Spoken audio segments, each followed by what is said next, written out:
Hi everyone, my name is Raj and I'm a head cook at a large primary school. We have co-developed a range of recipes with our local residents and they are affordable, healthy, easy to purchase and simple to prepare. When planning any meal, it's a good idea to have the Eat Well guide in mind. It summarises what food makes up a healthy diet. So we've got one of our local residents here today who's going to be helping us. So she's helped co-develop some of the recipes today. She'd like to introduce yourself. Hi, my name's Kay and I'm also a Newham resident. Shall we get started? Sure. So we've preheated the oven to 180 Celsius and we're going to start with our marinade. So I've got my bowl, my spoon ready, and we've got some garlic paste. It's always a good one over fresh garlic because it does last longer in the refrigerator. Pop all of that into our bowl. We've got some chopped chilies, we've got paprika and lemon juice. Just a little bit of salt and a little twist of the black pepper. So we're using salmon today, but you can use any fish of your choice. So here we have our washed fish and we're just going to marinate that. So just spread it over both of the fillets. So once you've popped the fish on the tray, Kay, can you just spray it with the 1 light calorie spray, please? So we're just going to pop our fish into the oven for around 15 minutes. So now it's time for our sweet potato. We're just going to pierce the skin with our fork and that will help to stop them from exploding in the microwave. We're going to put them in for 5 minutes.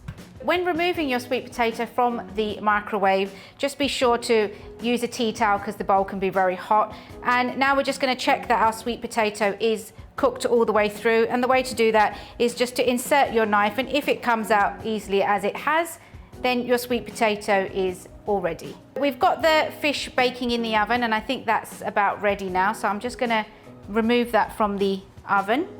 So I think it's time to now prepare our spring greens. For this recipe, you can use any other green leafy vegetables like callaloo. You can use broccoli if you like. Okay, so now we're ready. We're going to just pop our cooker on. So, Kay, would you just spray a couple of sprays of the low-calorie spray into the pan, please? And could I have the ginger and now the garlic?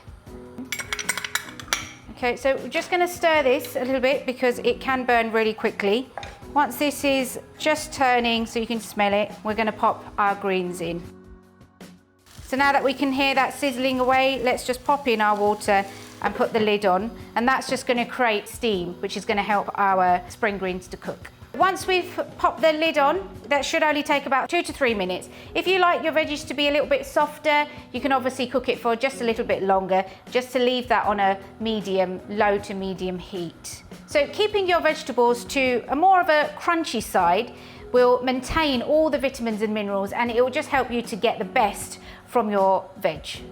So one last thing I like to do before we plate up, I like to take my sweet potato, cut it in half, scoop out the center, keeping the skin all intact, salt and pepper, and then we just pop it back into the skin. It's not essential, it's not something you have to do, but I quite like to do it and it looks really lovely on the plate as well. So I recommend you always tasting as you're cooking because that way you can check the level of your seasoning. If you need a little bit more, salt, pepper, anything, you're able to put it in before you've plated your food. So as I'm preparing my plate, I'm going to be using the portion plate tool for weight management. So now we're ready to plate up our food. I'm going to plate up half a plate of the spring greens, a quarter of the potato and a quarter of the fish, which will then give us a nice, nutritional, balanced meal. Thank you, Kay, and thank you everybody for watching. The recipe and the methods are all on our recipe cards. Why not jump onto your program community and share how you got on?